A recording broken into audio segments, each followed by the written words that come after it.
Bonjour à toutes et à tous, je suis vraiment ravi de vous accueillir pour cet épisode du podcast Extraterrien, le podcast qui interviewe des sportifs hors du commun, ceux qui repoussent leurs limites et se lancent des challenges extraordinaires.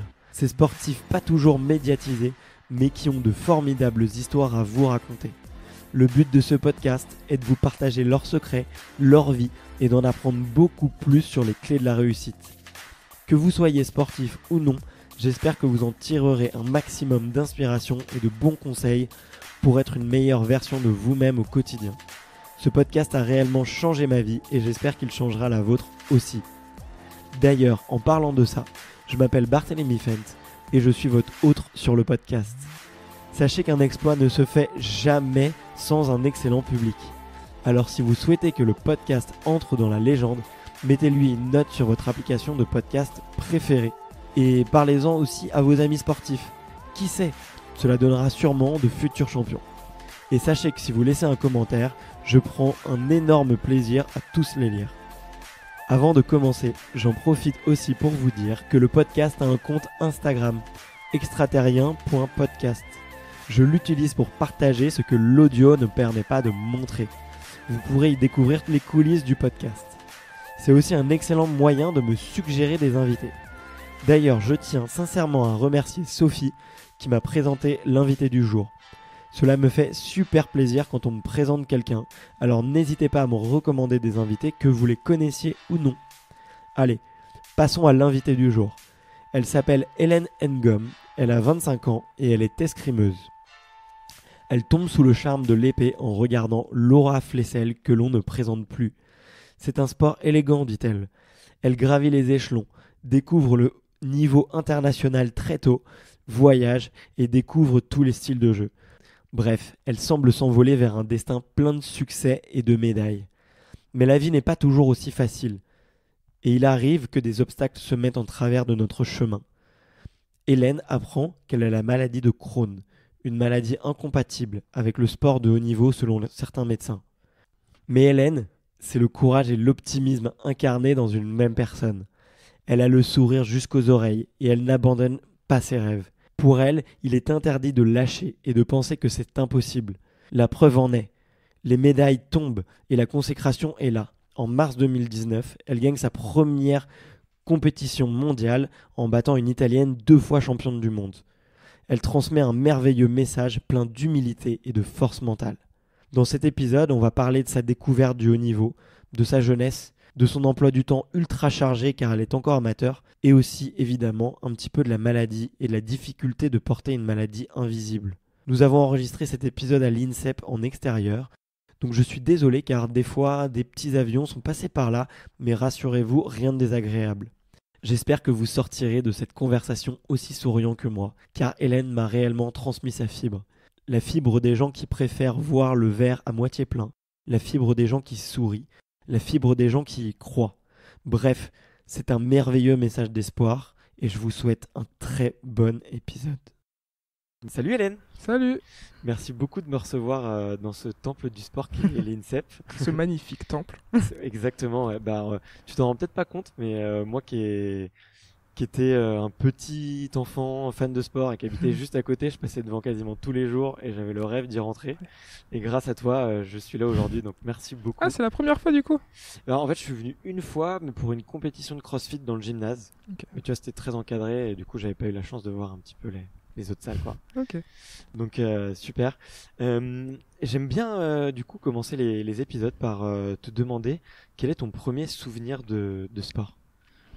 Alors, mon premier souvenir de sport, j'hésite entre le foot, enfin les matchs de foot en général, parce que mon père a fait du foot et du coup, c'est resté un peu dans la culture familiale. Okay. Et l'athlétisme, qui est aussi un peu dans la culture familiale, mais du côté des frères de mon père, du coup. D'accord. Donc, on était un peu baigné dans le sport depuis qu'on était petite et on a toujours regardé ça à la télé. Ok, trop cool. Et du coup, tu dis petite parce que t'avais des sœurs? Oui, j'ai une petite sœur et un petit frère. D'accord, ok. Et c'est quel sport que vous avez fait en premier du coup? Alors avec ma sœur, je crois que c'était la gymnastique. On était en cours ensemble d'ailleurs. Elle avait un peu du mal, elle était pas très souple. Du coup, elle me faisait de la peine.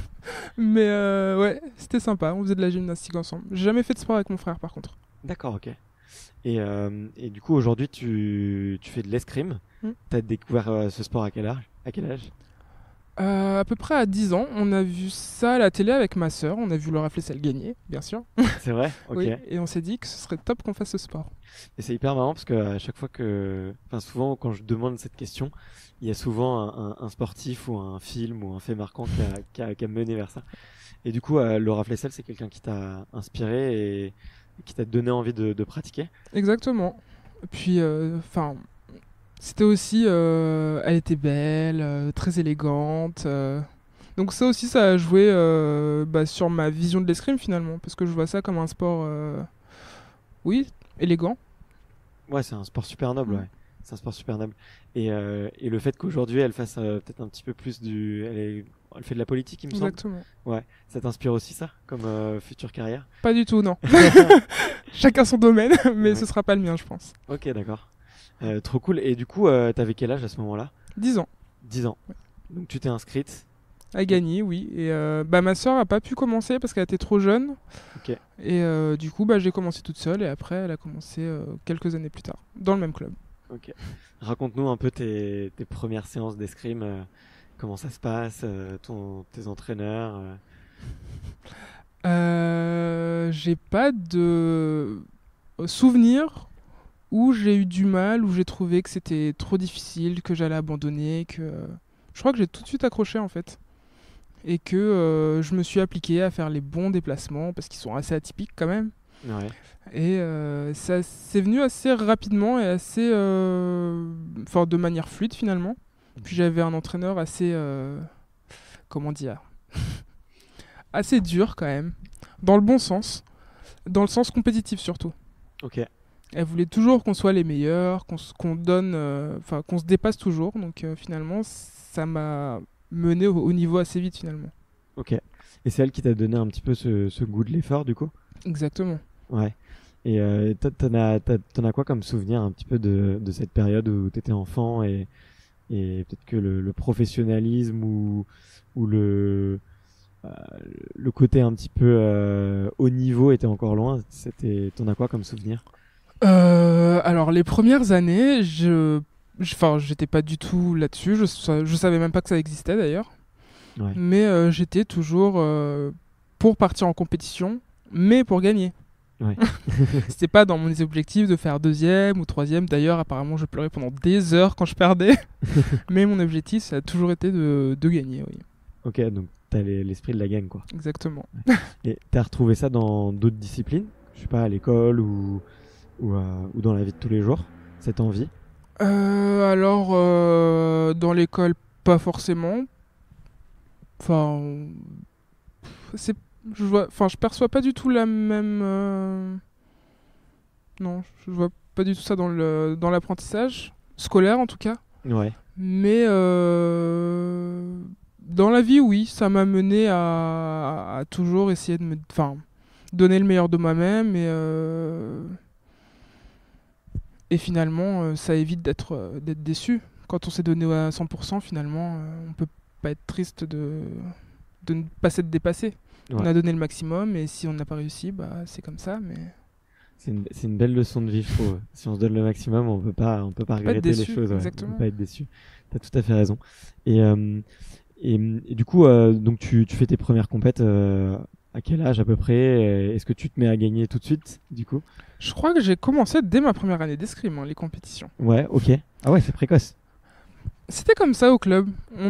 C'est pas qu'on nous a pas demandé notre avis, mais on n'y était pas réticents en tout cas. D'accord. Du coup, dès qu'il y avait une compétition, on nous inscrivait et on y allait quoi. Ah, c'est génial.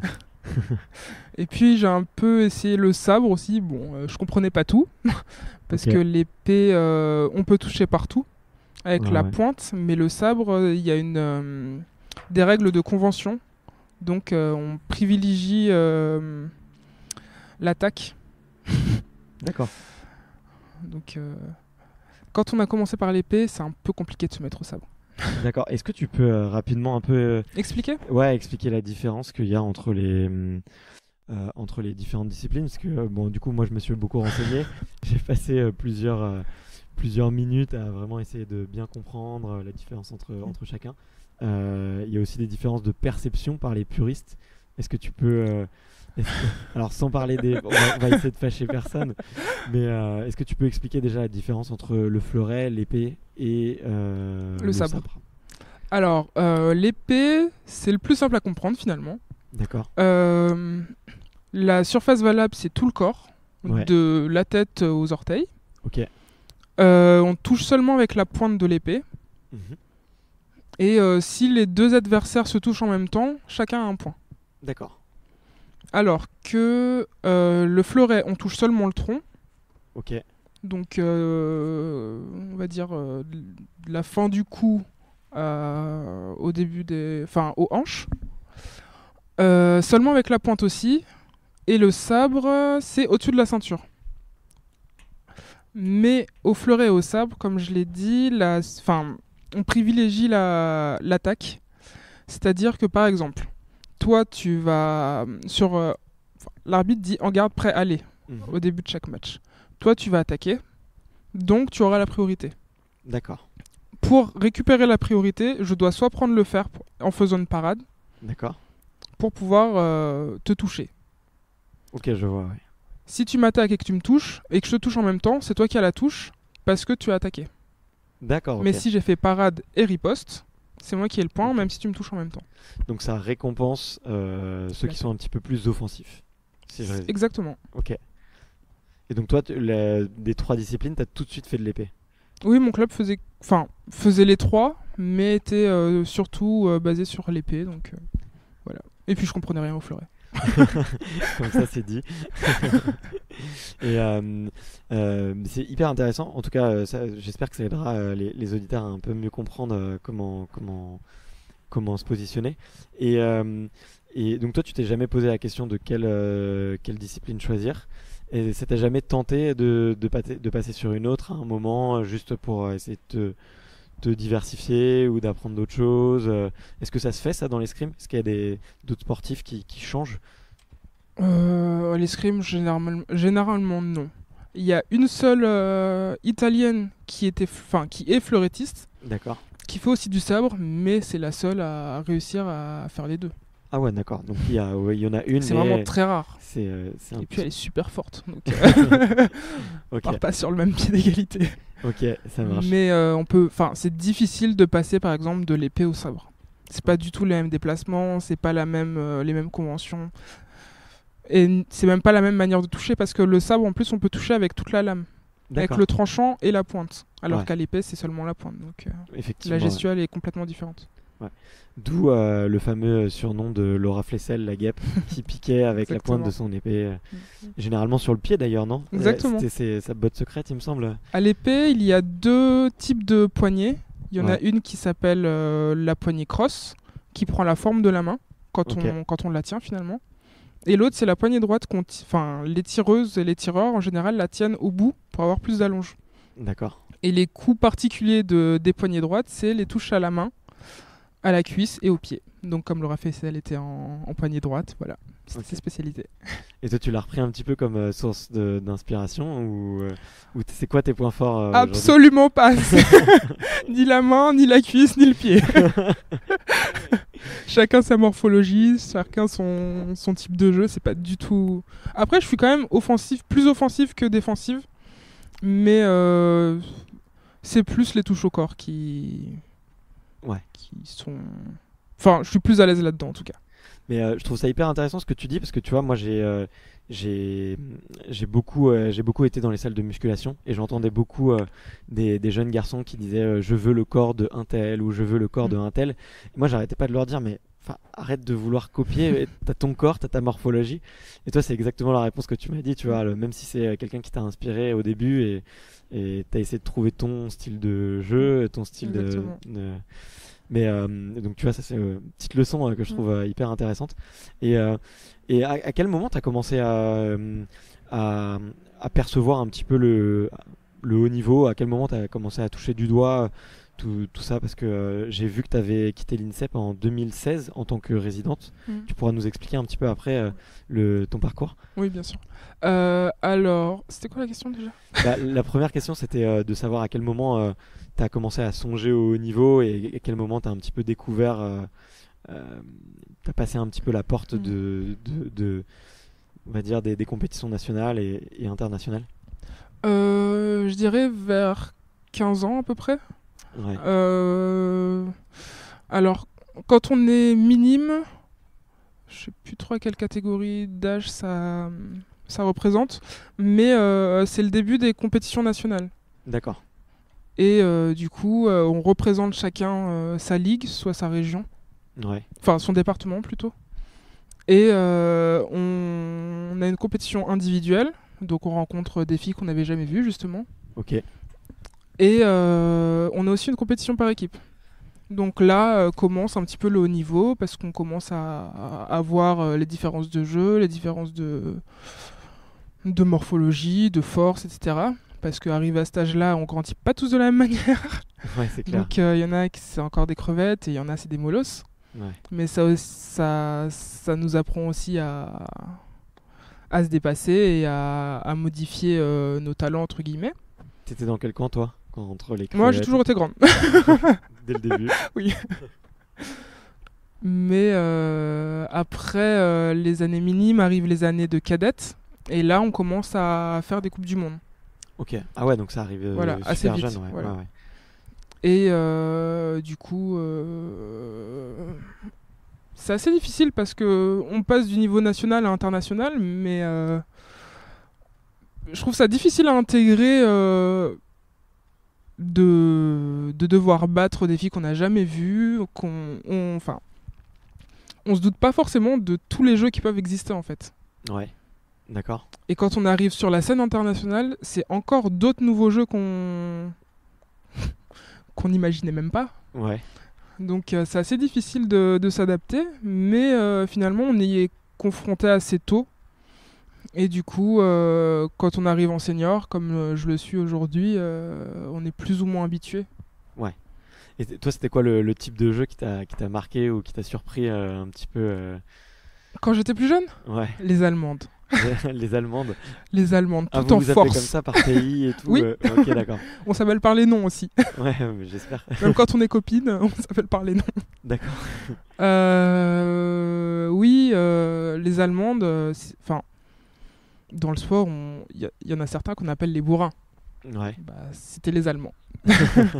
Donc du coup, ouais, c'est on quoi, avait des bleus, les parades étaient, enfin, vraiment, c'était pas du tout le même style que le jeu français parce que finalement, en France, on nous apprend à faire, à diversifier nos coups, et avoir plusieurs coups en attaque, en défense et en contre-attaque.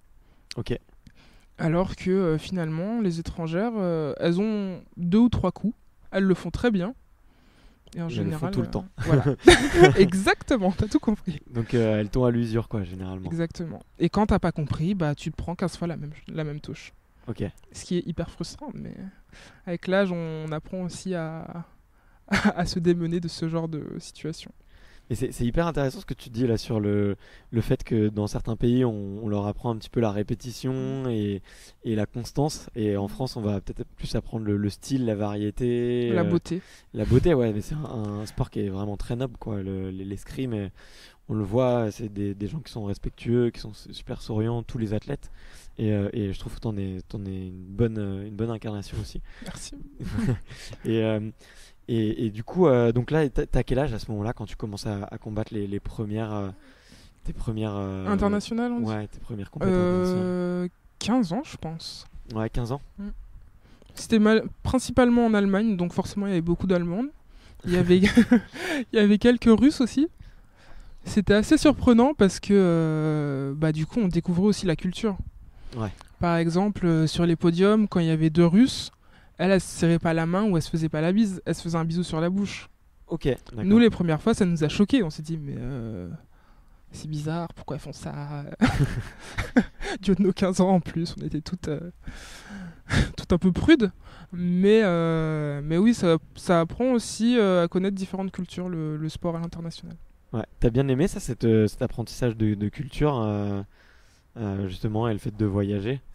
Parce qu'à 15 ans, quand tu vois tout ça, ça apprend, ça fait grandir vite, quoi. Je veux dire, quand on voit, il y a des enfants qui sont, ou même moi parmi mes amis, j'ai des amis qui ont une trentaine d'années, qui sont jamais sortis de la France, quoi. Je sais pas si ça apprend à vivre, à mûrir plus rapidement. Ça apprend surtout à mûrir de manière différente et à avoir un œil plus ouvert. Ouais, c'est clair. Parce que finalement, je pense que rester dans son pays, ça n'aide pas non plus à ouvrir les esprits. Ok, ouais, c'est vrai. Je dis pas non plus que les personnes qui ne voyagent pas beaucoup ne sont pas ouvertes d'esprit, mais ça apprend quand même à voir surtout qu'il y a différentes choses. Bah, quand tu vois les choses, tu les assimiles beaucoup mieux. Hein. C'est pas comme à la télé, c'est pas du tout la même interprétation finalement. Ouais, c'est vrai. Ouais. Mais même sur un écran, tu vois, j'avais vu une étude sur les phobies avec des enfants qui avaient la peur des animaux, la peur des chiens. Et ben en fait, le fait de leur montrer plusieurs minutes par jour d'autres enfants sur écran en train de jouer avec des chiens, ben en fait la phobie disparaît. Tu vois, donc le fait de voir l'intégration. Je sais pas pourquoi je dis ça, ça n'a pas beaucoup de rapport, désolé. Si. Mais en tout cas, voilà, le fait d'être au contact de choses différentes et contre nos mœurs, ça joue bien, quoi. Et donc pour reprendre un petit peu, t'as 15 ans, tu commences à faire tes premières compétitions internationales. Et aujourd'hui, on est à l'INSEP, donc il s'est passé quand même beaucoup de chemin entre les deux. Ça a été quoi un petit peu les grandes étapes de ta carrière, du coup? Équipe de France cadette, équipe de France junior, j'ai pas encore été en équipe de France senior, mais l'année prochaine j'espère. Mais il y a un gros cap entre les années jeunes et le passage en senior. C'est pas du tout la même destination déjà. Ouais. Parce qu'en général, quand on est dans des catégories jeunes, on reste en Europe. Là, on part une fois à Cuba, une fois au Qatar, une fois en Chine. Enfin, on fait vraiment quasiment toute la planète. Ok. Donc, au niveau de la culture déjà, même si on visite pas beaucoup, ça nous apprend aussi à voir que la France c'est tout petit. C'est incroyable. Et ouais, du coup, t'es rentré dans plusieurs équipes de France.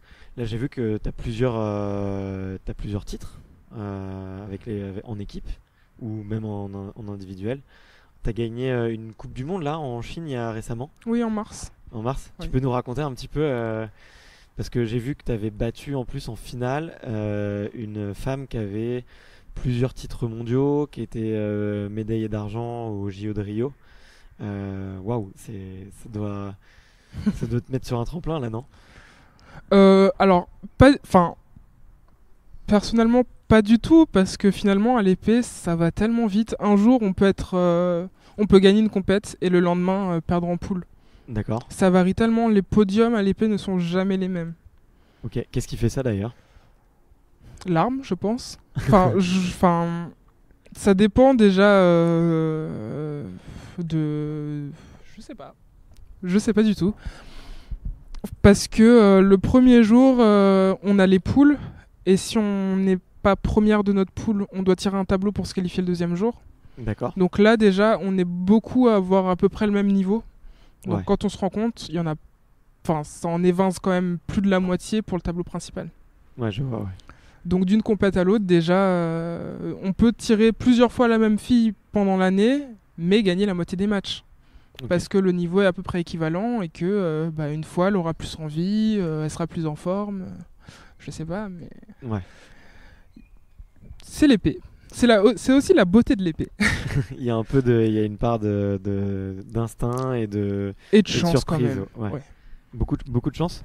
Pas beaucoup, mais il y a quand même un petit quota de chance. Ouais, bah dans tous les sports, tu vois. Oui, bien sûr. Mais ça se provoque aussi, la chance. Ouais, ouais, c'est clair. Mais pour revenir à la Chine, sur la compétition, finalement, à chaque match, je savais que la fille, de toute façon, elle allait être forte. Ouais. Et que elle pouvait me battre comme je pouvais la battre. Donc je me posais pas la question de comment je vais faire, ça se trouve aujourd'hui je suis pas en forme, alors je vais me faire terrasser, etc. Je me suis pas posé de questions. Je suis allé sur la piste, j'ai fait ce que je pouvais faire. Sans regret, encore une fois. Je me suis donné au maximum sur mon match et au fur et à mesure ça passait et je me disais t'es capable de le faire.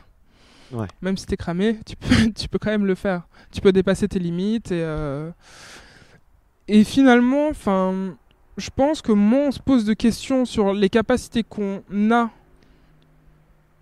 mais en essayant de se donner au maximum, je trouve que c'est comme ça qu'on se révèle à notre meilleur niveau finalement. Ouais, très bien dit. Et aujourd'hui, tu t'organises comment? Parce qu'il me semble que tu t'entraînes avec le club de Beauvais. Dis-moi si je me trompe, hein. Non, Et non. que tu passes certaines séances d'entraînement du coup ici à l'INSEP. J'ai vu que tu faisais aussi des études. Comment est-ce que ça se passe du coup une semaine avec toi? Ça doit être bien rempli, je pense. Alors ça dépend des jours, ça dépend des semaines et ça dépend des mois bien sûr, parce Ouais. que j'ai pas la même forme chaque semaine. Mais à Beauvais jusqu'à janvier, j'essayais d'y aller au moins une fois par semaine pour Ok. prendre ce qu'on appelle des leçons individuelles. C'est là qu'on apprend, qu'on répète les gammes en fait, qu'on apprend les coups qu'on sait faire et qu'on veut faire pendant les matchs. Ouais. Et ensuite, le mardi et le jeudi, je venais ici à l'INSEP pour faire les séances d'assaut, justement pour répéter mes gammes en match, en situation réelle. À côté de ça, à Alfortville, j'ai mon préparateur physique. Donc ça, j'essaye de le faire 1 à 2 fois par semaine, quand je peux. Ouais. À côté de ça encore, je suis en psychologie. Donc j'ai les cours à domicile parce que entre la santé, le sport de haut niveau, les voyages, etc., ça devenait complètement ingérable. Ouais. Donc j'ai trouvé que c'était la meilleure solution finalement. Et le mercredi, comme bien sûr à l'escrime on est un sport amateur, du coup on n'est pas professionnel, on est rémunéré par les clubs mais on ne peut pas en vivre. Ouais. Le mercredi je garde des enfants, donc je suis nounou aussi. D'accord, c'est marrant. Faut bien payer le loyer. Bah ouais, effectivement, ouais. Ouais, donc, et tu t'en sors avec autant d'activités. Enfin, ça te permet, t'arrives à t'entraîner tous les jours un petit peu quand même. Je m'entraîne pas tous les jours, non. Par Ouais. exemple, le mercredi, je m'entraîne pas. Ouais, t'as raison. Tu fais des breaks. Parce que j'ai essayé en début d'année de tout caler et j'ai vite été submergé de fatigue. Donc Ouais. j'essaye d'étaler, de faire au moins un entraînement par jour, sauf le mercredi. Ok, d'accord. Et là, tu me parles de fatigue. Quand on s'est eu au téléphone, tu m'as dit, parce que j'étais pas au courant, que tu avais une maladie que je connaissais très peu avant de t'appeler, que maintenant je connais mieux. Ça s'appelle la maladie de Crohn. Est-ce que tu peux expliquer un petit peu ce que c'est? Moi, en tout cas, je suis bluffé par ta force pour combattre ça, tu vois. Euh, En plus, j'ai vu que tu avais enfin, que c'était sur la bonne voie pour te soigner. Donc franchement, je te souhaite à 200% de te débarrasser de ça et en tout cas de le vivre et d'être heureuse au quotidien. Mais toi, comment est-ce que tu le vis et quand est-ce que tu l'as découvert? Alors, je l'ai découvert il y a à peu près 8 ans. Alors, la maladie de Crohn, ce qu'il faut savoir, c'est une maladie chronique, Ouais, inflammatoire et intestinale. ok, Donc moi la mienne elle se situe au niveau du côlon, c'est la partie basse de l'intestin. ouais. Et ça fonctionne par poussée. Mhm. Donc pendant un certain temps on peut être en rémission, donc tout va plus ou moins bien. Et d'autres périodes où on sera en crise, en poussée justement, où tous les symptômes de la maladie vont être présents quotidiennement. Ah oui, et ça fonctionne par poussée, et souvent les symptômes sont la diarrhée, les nausées, la fatigue, parce que l'inflammation forcément provoque plus de fatigue. Ouais. Tout ce qui est inflammatoire Exactement. provoque énormément de fatigue parce que c'est ton corps qui sécrète justement, Qui lutte. qui lutte contre Ouais, l'inflammation. Exactement. Des ulcères, du sang dans les selles, etc. Enfin, rien de très glamour, rien de très agréable non plus. Mais du coup, au début, surtout vu que je l'ai eu à l'adolescence, c'était assez compliqué. Parce que à cet âge-là, le rapport au corps qui change justement, c'est un peu difficile. Donc quand on ajoute ces éléments dont en général on est pudique, Ouais. c'était assez compliqué au début. Mais finalement, tout le monde va aux toilettes. Exactement. C'est bien dit. Donc le côté glamour, je m'en suis détaché assez facilement. De toute façon, quand il faut aller voir un médecin, c'est son travail.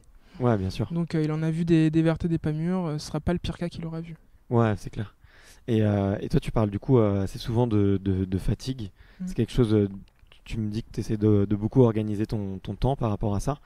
Euh, est-ce que, est-ce que du coup, la récupération, j'imagine que c'est hyper important. C'est quoi un peu tes petites astuces pour mieux récupérer, pour te sentir un petit peu mieux et faire passer un petit peu les périodes un peu où c'est moins facile, quoi. Alors j'ai fait de la relaxation Ouais, et de la sophrologie, donc au niveau de la respiration, je suis beaucoup plus à l'aise maintenant. ok. J'arrive à me détendre et ça m'aide à me détacher un petit peu de la fatigue de temps en temps. Mais c'est D'accord. vrai que c'est le symptôme le plus dérangeant finalement, parce qu'on peut rien y faire. Ouais. Il est là et on doit s'adapter alors qu'il est très dérangeant. Et finalement, dormir ne repose pas forcément. Ouais, c'est vrai. Donc il faut essayer d'adapter les emplois du temps justement, Ouais. ne pas se surcharger, apprendre à accepter le repos aussi. Ouais. Et accepter de l'aide aussi. Par exemple, je travaille en préparation mentale pour justement m'apprendre à mieux gérer cette fatigue. Et quand il y a eu des compétitions ou même mes semaines d'entraînement type, j'essaye d'aller voir le kiné 1 ou 2 fois par semaine parce que je sais que même si je me sens bien dans mon corps, Ouais. comme j'ai forcément du mal à reconnaître les limites de ma fatigue, il y a toujours un moment où je vais un petit peu dépasser et la montagne va s'écrouler. Donc ça m'aide à un petit peu gérer le problème, on va dire. Ok. Je te pose une dernière question là-dessus et après j'ai un milliard d'autres questions à te poser. J'ai vu que tu t'étais beaucoup aussi engagé au travers de cette cause parce que c'est une maladie dont on parle pas beaucoup. Aujourd'hui, ça représente quoi pour toi de représenter une association et d'être un petit peu d'être un porte-parole un peu pour cette maladie-là parce que il y a finalement on voit très peu de sportifs de haut niveau qui ont enfin très peu, je sais pas, mais on voit pas toujours des sportifs de haut niveau qui assument leur maladie et qui en parlent autant que toi, quoi. En fait, je me suis dit, après ma victoire en Chine, justement, Ouais, que ça pouvait être un message d'espoir. Que c'est pas parce qu'on est malade qu'on doit se poser toujours des barrières, qu'on doit se restreindre. Parce que justement, la maladie nous restreint déjà et on n'a pas besoin de se mettre encore plus de barrières. On peut être malade, mais vivre comme tout le monde finalement. bah ouais, c'est clair. Et justement, comme c'est une maladie invisible, je me suis dit autant lui donner le plus de visibilité grâce à cette victoire. Parce que justement, c'était pas juste une victoire par rapport au sport et les années de haut niveau qui étaient récompensées, c'était aussi une victoire par rapport à la maladie. À ce moment-là, j'étais en crise en plus, donc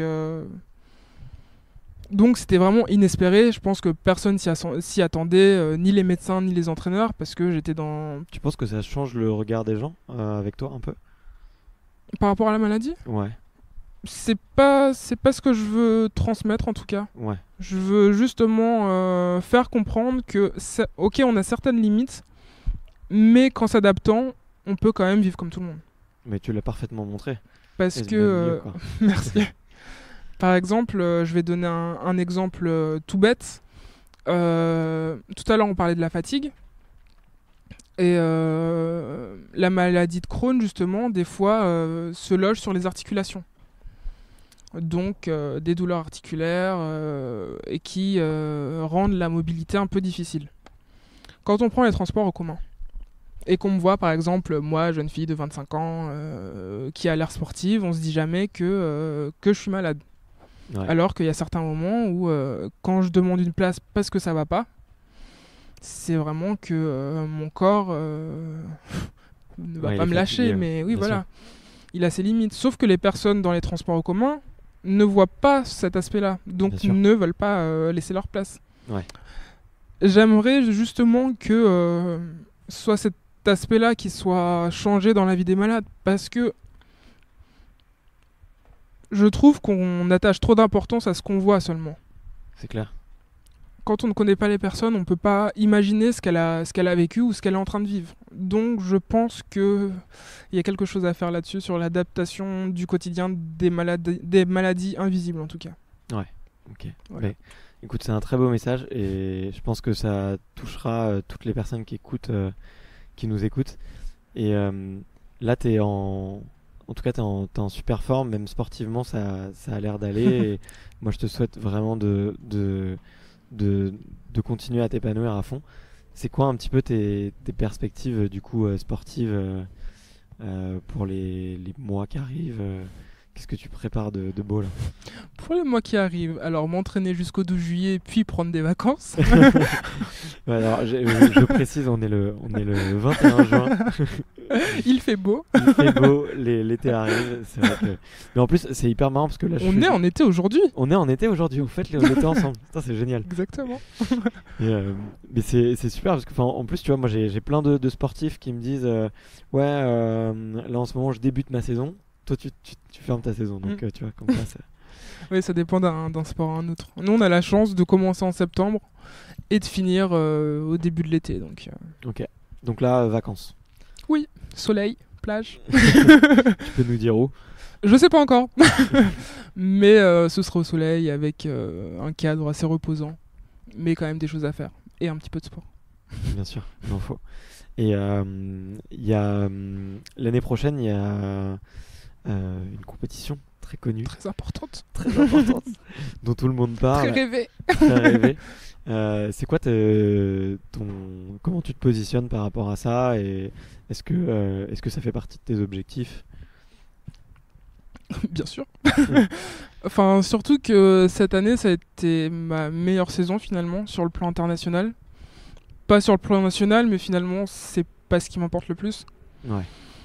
Parce que l'année prochaine, il y a les Jeux qui arrivent. Cette année, j'ai gagné une Coupe du Monde. J'ai fait un tableau de 16. Enfin, je finis 12e, quelque chose comme ça à Cuba. Et je suis deuxième remplaçante de l'équipe de France. Donc, je me dis que ça reste encourageant, que j'ai montré ce dont j'étais capable. Et que c'est de bon augure pour l'année prochaine. Bah ouais, c'est clair. Et qu'à force de travailler, ça finit par payer. Bah ouais. Bon, en tout cas, moi je croise les doigts pour toi. J'aime bien un peu terminer les discussions un petit peu avec des petits conseils que tu pourrais donner, soit à des gens qui débutent un petit peu dans le sport ou dans l'escrime, et un petit peu sur toi, tes gris-gris et tout. Il y a des choses que tu fais avant de... Comme des superstitions? Pas forcément, tu vois, ça peut être, tu vois, Mes chaussettes préférées. ouais, tu peux avoir des chaussettes, une musique. Je sais qu'on a tous un truc, tu vois. Tu vois, Raphaël Nadal, je crois qu'il a. Il touche pas les lignes, il marche pas sur les lignes. Ouais, il y a plein de choses. Il y a ses cheveux, il y a son bandana, il y a son slip. Enfin, il y a tout un truc, tu vois. Est-ce que toi, t'as des petites routines un petit peu comme ça que tu fais le jour J ou juste avant de monter on dit quoi? On dit monter sur le. Se brancher sur la piste. Se brancher. Ouais, c'est vrai que du coup, vous avez un câble. Ouais. Niveau des sous-vêtements, pas particulièrement. Enfin, même des vêtements, pas particulièrement. Pas obligé de parler de ça, mais... J'ai juste mes chaussettes préférées ouais. que je mets. Enfin, je réfléchis bien. Si je suis en forme, je les garde pour le deuxième jour. Okay. Et si j'ai besoin d'avoir. En fait, c'est les chaussettes que mon copain m'a données. D'accord. Si je me sens pas très bien physiquement ni mentalement, j'ai mis le premier jour pour me donner de la force. D'accord, ok. Mais je crois que c'est le seul. C'est le seul gris. Après, j'ai une playlist de sport, mais je l'écoute pour faire du vélo, pour aller courir, pour aller en compète. Donc, Et tu peux raconter rapidement qu'est-ce qui se passe une heure avant un combat? En général, on n'a même pas une heure. Ouais, Nous, nos compétitions, ça se passe sous les... Enfin, à part pour les poules, on les connaît la veille. Mais ah oui. Ça m'a rappelé un truc. Je ne regarde jamais mes matchs la veille. D'accord. Ok. Parce que je suis un peu stressé, donc sinon ça m'empêche de dormir. D'accord, ok. Donc soit donc tu regardes pas tes précédents matchs la veille d'un match. Exactement. Okay. Je regarde pas mes poules la veille et je regarde pas mon match de tableau si je suis passé le lendemain. D'accord. Ok. C'est le seul. Et du coup, ouais, juste avant de monter, tu fais quoi? Tu parles à ton coach, Non, en général, je tu médites. préfère être toute seule avec ma musique. Oui, vraiment toute seule, dans ma bulle. Ok. Et tu penses à quoi? Ah, rien, je chante. Je fais du playback, je chante, mais ça me permet de décompresser. Ah, c'est super. Et grosso modo, elle ressemble à quoi l'ambiance sur une compétition d'escrime? Vous entendez bien entre filles ou Entre françaises ou avec les autres les étrangères deux? aussi. Les deux. On parlera pas des Allemandes. On a compris. Non, on avait peur d'elles, mais on Ouais. les aimait bien, c'était nos copines. D'accord, ok. Mais je trouve qu'il y a une bonne ambiance. Et puis en plus, dans mon club, on a une polonaise. Ouais. Donc du coup, je me suis rapproché des polonaises. Donc par exemple, cette année, à chaque fois que je partais en compétition, mon amie polonaise me ramenait une spécialité polonaise. D'accord. Et je lui ramenais aussi une spécialité française. Donc ça permet de garder des petits liens dans d'autres pays. Et puis je trouve qu'on n'est pas là que pour gagner finalement. Ouais. On peut aussi avoir de belles amitiés dans le sport. Donc je trouve Ouais. ça important. Et du coup, toi, t'envoies autour de toi des amitiés quand même et des. Oui, je pense que dans chaque pays, presque, il y a une fille avec qui je m'entends vraiment très bien et avec qui je prends des nouvelles de temps en temps. Ok, c'est cool. Mm. Et ça ressemble à quoi un peu les entraînements de préparation physique que tu fais pour de l'escrime? J'imagine qu'il y a beaucoup d'appui, il y a doit y avoir de la souplesse, de la rapidité. Ça ressemble à quoi, grosso modo? Ça dépend de la période, mais par exemple en début de saison, on faisait des côtes. D'accord. Ah ouais, donc tu cours en côte. Ouais. Ok. L'entraînement de l'angoisse. Mais J'allais te demander ton entraînement préféré, mais moi j'ai celui. celui-là. Et puis j'aime pas m'entraîner. T'aimes pas la Non. préparation physique? J'aime pas tous les entraînements. J'aime juste la compétition, sauf que pour être bonne en compétition, il faut s'entraîner. Donc j'aime pas ça, mais je m'adapte. Ok. Et ouais, donc tu travailles quoi? Tu travailles tes appuis, tu travailles. Ça dépend, jeu de des poignet. fois c'est l'endurance, donc le cardio, d'autres fois c'est de la muscu, Ok. parce qu'il faut quand même renforcer tout le corps, surtout Ouais. qu'on a un sport asymétrique, donc il faut que les deux soient assez équilibrés. D'accord, ouais. La force, parce que quand on va chercher une parade, il faut qu'on ait suffisamment de force pour s'opposer à l'adversaire. Qu'est-ce qu'on fait encore? Oui, du travail d'appui. Du travail de saut aussi, mais ça rejoint les appuis. Ouais. Et ça ressemble à quoi une séance d'appui? Je suis un peu curieux là. C'est quoi? C'est faire des marches? Ça dépend. Des Tu fois, on le dois fait travailler avec des cerceaux, ouais, ce genre de choses. Ça peut ressembler à des entraînements que tout le monde fait, enfin tous les sports peuvent faire. Ouais, de la pliométrie. Exactement. Ouais. Et ça peut aussi être en spécifique avec des changements de direction comment dire, avec des gestes d'escrime. D'accord, ouais. Ok. Ah, c'est hyper intéressant. Et du coup, ouais, je te demande ton entraînement préféré. Apparemment, il n'y en a aucun. Mais ça, c'est marrant parce que je crois que c'est la première fois qu'on me dit j'aime pas m'entraîner. Je préfère Le être seul- honnête. Hein. La seule chose qu'il faut, c'est de la compète, quoi. Mais c'est vrai parce qu'en fait, moi, j'avais un coach. Je faisais sport études tennis quand j'étais Mhm. plus jeune. Et mon coach, il me disait le meilleur moyen de s'entraîner, c'est de faire des matchs tous les jours parce qu'il n'y a que ça de vrai. Et on n'apprend pas mieux que sur un match, quoi. Donc, je peux te comprendre. Et moi aussi, ça me faisait vraiment pas plaisir de faire des gammes. Donc, je te comprends quand même. Mais je Euh, réfléchis quand même, mais franchement. Si, les étirements, c'est sympa, j'aime bien m'étirer. Ok, sur la partie souplesse. Oui. Si tu pouvais retourner à tes 18 ans, le jour où tu souffles tes bougies, et si tu pouvais te donner un petit conseil sportif, ça serait lequel? De ne pas me décourager que le travail va finir par payer. Parce qu'en plus, à cet âge-là, j'étais en équipe de France, mais j'avais pas des résultats satisfaisants en tout cas. Donc il est arrivé plus d'une fois que je me dise bah, là, je fais la saison prochaine et après j'arrête.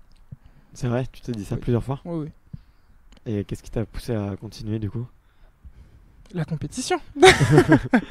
Le fait de gagner encore et encore. Oui, et puis l'adrénaline. Et puis en général, même, enfin, c'est rare quand je perds que je me prenne des caisses, enfin que je me fasse complètement défoncer finalement, Ouais. sans aucune solution. J'ai toujours, oui, une solution pour le match prochain. Ouais. Donc ça aussi, ça m'a aidé à ne pas me décourager. Ok, super chouette. Bah écoute, je t'ai déjà posé beaucoup de questions. Où est-ce qu'on peut te suivre un petit peu sur les réseaux sociaux ou autres pour tous les gens qui ont envie de suivre un petit peu tout ce que tu fais et suivre un petit peu ta progression? Alors j'ai créé une page Facebook, Ok, donc avec mon nom et mon prénom, Hélène Ngom. ok, je le partagerai. Merci. Et j'ai aussi un compte Instagram, au même nom d'ailleurs. Donc, Ok, c'est assez simple de me trouver normalement. d'accord, ok. Bah, Et mes comptes sont ouverts. je partagerai tout ça. Je termine tous les épisodes en demandant qui serait l'invité que tu aimerais bien écouter pour le prochain épisode du podcast. Et pas forcément en escrime. Alizé Agier, une karatékate. D'accord, ok. Tu la connais? Oui, on était en sport-études ensemble à Bordeaux. Ok, Et d'accord. j'ai gardé contact avec elle. Et je pense que c'est un des espoirs du karaté féminin. D'accord, ok. Elle est vraiment super forte depuis des années. Donc voilà, Bon, bah, je te demanderai peut-être une petite intro alors. ça marche. Bon, merci beaucoup, Hélène. Mais merci à toi. Salut. Au revoir. Merci d'avoir écouté jusqu'ici, ça me fait réellement plaisir. J'espère que vous avez aimé cet épisode autant que moi. Si c'est le cas, n'hésitez pas à le partager autour de vous et à suivre l'activité d'Hélène sur Facebook ou Instagram. Je vous mets tous ces liens dans sa description. Aussi, n'hésitez surtout pas à me recommander des invités. C'est vraiment ce qui me fait le plus plaisir. La même chose en lisant vos avis sur iTunes. On se dit à la semaine prochaine pour le prochain épisode. Ciao!